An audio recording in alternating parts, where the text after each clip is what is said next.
2. Welcome back to WNST, Towson, Baltimore, and WNST.net. Wow, what a game we got here on Saturday night. I mean, I guess we got some history with just about everybody in the AFC.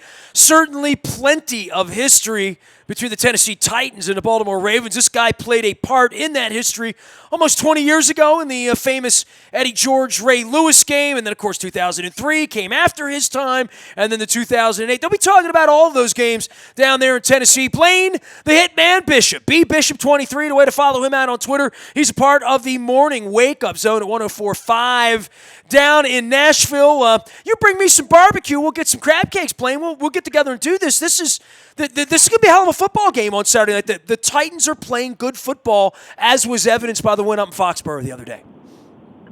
Yeah, no doubt about it. They've with Tannehill and the decision by the coaching staff to put him in when they did, and then him growing with the offense and them trusting in him has gotten to this point, him having a career year as passer rating.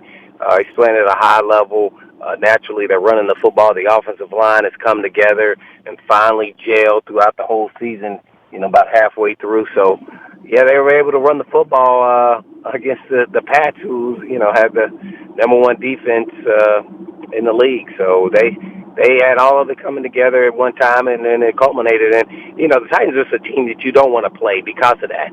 They play good, solid defense, and then they have a running game that, with Henry, we call him King Henry after that performance. He is now the king. And then now he got the rushing, he had the rush as well. So we joke about that a lot. Titans Radio as well I do Titans Radio as well on the weekends. Well, Blaine, for where the team was at 2-4 to where they are right now, you played on good teams, you played on bad teams. I mean, you had mainly the same group of coaches most of your career. It hasn't been that way in Tennessee, and certainly for Vrabel to come in for the toughest decision to take a franchise quarterback that you use the number one pick on and say we're going to take the other guy, and to have it work out like this. I mean, that happened here with Trent Dilfer. I mean, it's happened at various points. I mean, Lamar Jackson took over for Joe Flacco last year and then let go. So, when this happens and you seize upon this momentum, but what does Ryan Tannehill have that Marcus Mariota didn't have? Well, I would say just confidence and hanging in the pocket, waiting for the play to develop, and really being a pure pocket passer. And then at the last minute, putting it on the money, and his accuracy has been off the Richter scale. I mean, he only threw the ball 15 times. Think about that in on a playoff game, and he was accurate on pretty much all of them. So that's how the season has gone pretty much since he's taken over. I think he's 8-2 as a starter or something like that. So that's it. And then his leadership skills, you just never know. They traded for him too, by the way, with John Robinson. I think for a third or fourth round pick, just to have a security if Marcus got injured, and it turned in he's the guy. So a lot of things have happened along the way. I think that Tannehill can learn from his experiences, but nobody would have expected him playing at this kind of level consistently. Well, Blaine, you said he's the guy. What makes him the guy? I mean, what would give you the confidence, having seen what he's done here the last couple of months, to say he'll still be the quarterback here next year? Well, his passer rating is number one in the National Football League, and he's done that. That means he's been playing pretty consistent week in and week out, and that's the things that I want out of my quarterback. But his accuracy, we have to charge his leadership skills, his relationship with his players, his teammates, the wide receivers. Naturally, getting A.J. Brown over 1,000 yards as a rookie is pretty phenomenal. And then he's kind of made it a little bit easier for King Henry. So all those things involved in his athleticism. He's a really good athlete. This guy was a former wide receiver in college at A&M. To move around, he hasn't shown any propensity to fumble the ball, like a lot of people were saying from Miami. When they come on and we talk about Tannehill, he looks like a total different player. They just said he couldn't put it together consistently. And sometimes when he's a quarterback, that consists of a lot of things going on, whether it's your offensive line failing you, or you failing them by not getting rid of the ball, or the wide receiver's not running the right route, or just not having enough talent around you to help you succeed as well. So I think all those came together, and the Titans have a pretty good team. I think we would say, were you a better player at 30 than you were at 20? You were certainly smarter, right? And in the case of Tannehill and everything that went wrong for him in Miami, maybe there is a point where you can redeem and find a different situation, a different circumstance, a different cast of characters, certainly a different running game, right? That makes things a lot easier in a quarterback. Every quarterback needs all that. Tom Brady needed that, and one of the reasons he's not playing is he didn't have it as good as he needed it. Right, and I completely agree with that because when I was watching him, I just don't think him and his receivers besides Edelman were on the same page. You trade for Sanu, 3 or 4 weeks ago, and then or whatever trade deadline, and then you got a young receiver drafted in the first round, Neal, who's been out a lot of the season. So they just never seemed like offensively they never got on the same page, and the defense kind of carried them. So I think Tom Brady has a lot left still. I think he's going to play next year. I don't know where it'll be, but he still looks the same to me. I mean, I saw him throw a Hail Mary right before half. Everybody's talking about his arm strength and his elbow is sore and all this. He couldn't have made that throw without being sore, so he still got it. Blaine Bishop is joining us here. He is B Bishop 23. You can check him out in Tennessee on 104.5, the Wake Up Zone, as well as Titans Radio, and of course at B Bishop 23. All the years in the league, chasing quarterbacks, chasing running backs, chasing tight ends, chasing Lamar Jackson. Feels like it's a different speed on the video game sometimes. Certainly feels that way this week. And watching the quarterbacks this past weekend, it looks like they're running around in quicksand after watching Lamar do this for 12 weeks. You got paid a good amount of money to chase guys like Lamar Jackson. Seeing the speed and the difference in the speed that he brings, how do you rehearse that this week, Blaine? Well, I think that's where it'll be very critical, and people, probably just shun it and think it's not a big deal. But, having Marcus Mariota try to be, Jackson in practice, I think will be really good for the Titans. And nobody can duplicate what he's going to do out in the field. He's going to be hard to stop. They also going to have to design some things. I would say mush rush, stay in your lane. Sometimes it's not about getting the sack. It's about keeping them in the pocket. They may do some, we call it like when I played Rover and have a spy and things of that nature. But he's played at the MVP level that he should be the MVP. And you just got to hope that he'll have a little bit of an off day. And you got to be able to say, hey, hopefully make some plays here or there on him in disguise with deception. He's still a young quarterback in this league, even though he's played at the MVP level. And that maybe you can show him something that he hadn't seen on tape, and you disguise it, and he throws you a couple. Maybe get pressure, and you knock it out of his hands. So you got to get some breaks along the way. Guys played at such a high level. Hats off to him. He's looked phenomenal. You just hope that you can keep him in front of you because he can make everybody in the National Football League look a little silly out there, like he's a man amongst boys. You played for Jack Pardee and Jeff Fisher and these guys that played the game. Mike Vrabel, and, I remember him coming out in 97 as a draft pick. I remember sitting around with Phil Savage and Marvin Lewis talking about drafting him, and he winds up in the Steelers in sort of a weird circumstance and then becomes a real focal point for Bill Belichick and the New England Patriots on some great defenses, and then brings all that right to the league with Bo Bryant, and then it comes to Tennessee and winds up recruiting Dean Pease to come back and put the band back together there. Vrabel as a head coach and what he's represented there in an organization that seemingly always has hired former players, and former players have been a big part of the Titans organization.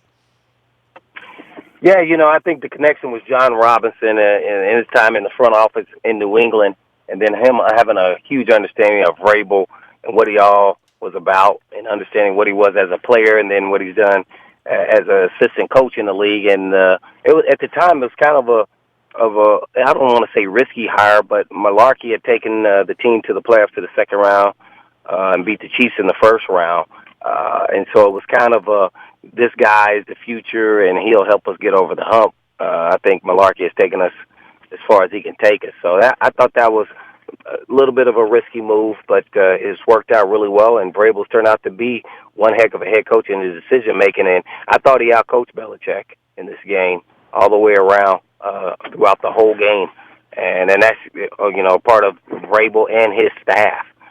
So I got to give him credit. He did a heck of a job. Part of this is belief, Blaine, right? Going on the road, packing your lunch, doing it in New England last week. We've been on that journey many times here as the organization. And, Harbaugh really thrived on that in the years where we were always playing on the road in the playoffs because we couldn't win our own division because of Pittsburgh or Cincinnati. It certainly was never because of Cleveland. Sometimes because of you guys back in the day. But just in recent years, being able to say we went into New England and win, I guess there's no fear of coming in and seeing Lamar Jackson this week once you've gone and pulled out of Foxborough on a winning bus. Oh, no doubt about it. Those banners were won in New England, as Vrabel said a long time ago, and so, compared to when he was on the team. Then he says, "Don't get enamored by the banners because we beat them last year in the regular season." And so I think that gave him a lot of confidence. It's almost like Vrabel knew something and a lot of people didn't. And it was like, Tom Brady, at least last year, was seeing ghosts in the regular season. And then this year they had a plan where, it was totally opposite of that, and they gave him plenty of time, and they just sunk back in coverage and played a little bit of man, a little bit of zone and zone blitzing and everything else. And, I don't think the Titans fear going anywhere. The way the team is built on running the football and the physicality of the offensive line and good solid defense, I think it can win on the road. And typically people think, having home field is the best in the playoffs, but a lot of road teams are winning games now in this days over the last 5-6 years. In the case of Lamar selling the run and tucking the ball and pulling it back from Mark Ingram or Gus Edwards, whoever it would be, you played the position for so long and trying to identify what's going on from center field, seeing all these big bodies moving in front of you, Javon Curse and whomever, and trying to figure out where the ball is and who has the ball. Yeah, Eric Weddle pulled me up after the game out in L.A. about 8 weeks ago and just pulled some Baltimore writers up and said, the thing about it is you can practice it, you can watch it on film, but in speed, when it's happening, you can't see the ball. You don't know which direction the ball is going, and you almost have to guess. And then even if you guess right and you're going toward the ball, Nick Boyle's coming toward you. And it's you and a blocker and Lamar running behind the blocker with open space, and your job title is safety. That means last line, right? That's kind of a scary spot to be put in, when a linebacker's moving the wrong direction and you're out there in space. Weddle just basically said they guessed wrong too many times on that night in L.A. because you have to guess. You have no choice because you can't see it.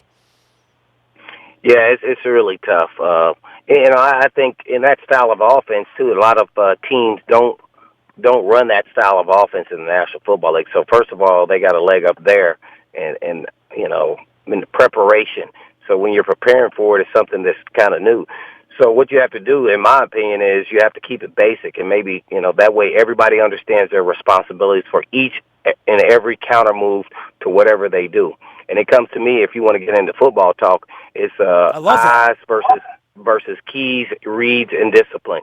And you have to, each formation has a key and a read from the safety view. You cannot be looking at the quarterback. The quarterback's not going to tell you where the ball is going. The keys will. The key could be the uncovered guard on a play. The uncovered guard may tell you. He may give you a false key read. So you have to figure out on each play where you're supposed to be reading and where your eyes are, because then your eyes should be where they be looking at the keys, and then that will take you to the ball. Wish him luck on Saturday night, Blaine. You make it sound so easy. It's so hard to, because that was really my game, is to simplify where I'm at, and I was a film junkie, and I'm sure Weddle is too. But if you don't do it often enough, practicing is not going to be enough. Because everybody's not going to follow those same keys and reads that you are, and I think they need to make sure they're always on the same page. So I think the Titans will be, because Vrabel and Pease have played against them before, and they know what they like to do. Even last year, the Ravens put a beat down on the Titans. That was when Marcus was starting. And I think he got 11 sacks, and that's just from the defensive perspective. Naturally, I don't think Jackson was playing then, but there's enough film out there now. But it's still going to be hard to stop. Nobody's really done it yet. Maybe a couple teams have done a solid job against it, but nobody's been able to stop him, because he's a caveat. The guy's a special talent, Jackson, and he's going to be a special player for a long time. Blaine Bishop was a special player playing a decade in the National Football League. You follow him, B Bishop 23. Terrell Suggs once said he went to Ball So Hard University. Blaine Bishop really went to the real Ball State. When you go to the Ball State, you got to be able to ball, right? So, I've never given you a hard time about being from Indianapolis and being a kid from. So you were 13 years old when the Colts came to Indianapolis, huh? Yeah, I was on my way to high school. I was in 8th grade. So really, most of the games that came on there were mostly Bears, probably, and the Bengals, I would say, but or the national games, which all the big name teams or franchises like Green Bay, Dallas, Steelers. So, did that change your life? The Colts coming to Indy? Did that make you want to be an NFL player, or would you have been one anyway? No, I didn't change too much because I didn't go to any games or anything like that. I watched it, though, on TV. So no, but I would think when you're a kid and football comes to your town, I know it changed how much Pop Warner and youth football in my city over the last 25 years. It's gone from a baseball city to a lacrosse football. Like that once you get a team, every kid wants to play, like literally, right? Well, yeah, I think that is true. But for me personally, that was always a dream anyway. The team coming just kind of solidified, oh, man, I really like it. Oh, man, maybe I'll have a shot to be on this team or make their practice squad. So that was always a dream for me, playing little leagues and everything else, even going through middle school and then high school. I was always one of the better players on the team, so kind of just continued. And then the reality hits you when you get to college that it's actually really a possibility and not something that you're just hoping and wishing that could happen. Well, hey man, it's good to catch you. I was a little disappointed though that the Colts didn't draft me though. Well, then you get to take it out on them, right? I mean, I was a little disappointed that they left and came to your town in 1984. Hey, man, but I was an Oiler fan. So, I have a picture of you and me the last day, Memorial Stadium, you wearing your Oiler gear, you and I on the field. So, the Oilers closed the stadium down. I've got, my friend that gives me the purple lava lamp here in the studio from Sporticulture was an old school Oiler fan, Court, my pal. So sometimes we talk Oilers, but this is the modern era that this has turned into. Every couple of years, Baltimore and Nashville get together and slug it out. I'm looking forward to this on Saturday night, Blaine. This is going to be fun. Oh, well, it's going to be fun, and I don't know if the current players understand the rivalry and that the Ravens basically kind of own us pretty much so throughout this whole time because they're just the big brutes, and they've always beat us when it counted most of the time. So I don't know if that'll be brought up this week, but most of those guys probably were in grade school or middle school, maybe even high school. This is going to be a physical football game. You better bring your hard hat because it's going to be some banging. Saturday night. That's what you like to see. It's going to be fun to watch. Yeah, it's going to be fun. Coming from the hitman, Blaine Bishop. Blaine, B Bishop 23, the way to find Blaine down there in Nashville, 104.5. Hey, man, good luck to you. It's always great to catch up. We love a visit to Nashville, but this time we'll make you guys come here. We'll visit you in the regular season next year and get some of the music and some good barbecue and walk around down there. Appreciate you, man. All right, don't forget the hot chicken. See you Saturday. I will not forget the hot chicken. Blaine Bishop, B Bishop 23, the way to find him. And I do have that picture. I'm going to share that later on this week of Blaine and I. And, anything with Houston Oiler logo is still something that I cherish as part of my I was even thinking that Bills in Houston the other day. I thought, man, Frank Reich, oh, that's right. That's what he's doing these days. Nasty at WNST.net, the way to find me. We have Sam Cook with us on Tuesday night at a Greenmount Station in Hampstead. Come on out, Carroll County. Get a crab cake, say hello. Talk about guys that remember the rivalry back to 2006. That would be Sam Cook on Tuesday night. I am in Miami on Thursday and Friday. Let me take my purple rope lights and put them in the rental car as I drive up and down I-95 and Route 1 and the Federal Highway looking for party locations. We are putting trips together, Lamar willing, as they say, the next 2 weeks. But we will have trips to the Super Bowl as we did in New Orleans, as we did at Whiskey Joe's. We are throwing a Whiskey Joe's reunion. I'm sure we're going to do a New Orleans March reunion. If Lamar can do his thing against the Titans first this week and then next week as well in the AFC Championship game. Email me, nasty at WNST.net. I've been crowing about this on Facebook, Twitter, LinkedIn, Snapchat, Instagram. I will be in Florida posting on Thursday and Friday. Throw me a note. Pete will get in touch with you, and we will make sure that we see your face in the place in South Florida if the Ravens can get this done. I am Nestor. We are WNST.net, AM 1570, and WNST Towson, Baltimore. And we never stop talking old Titans about Ravens and Titans history. We'll see you Saturday night down at the bank.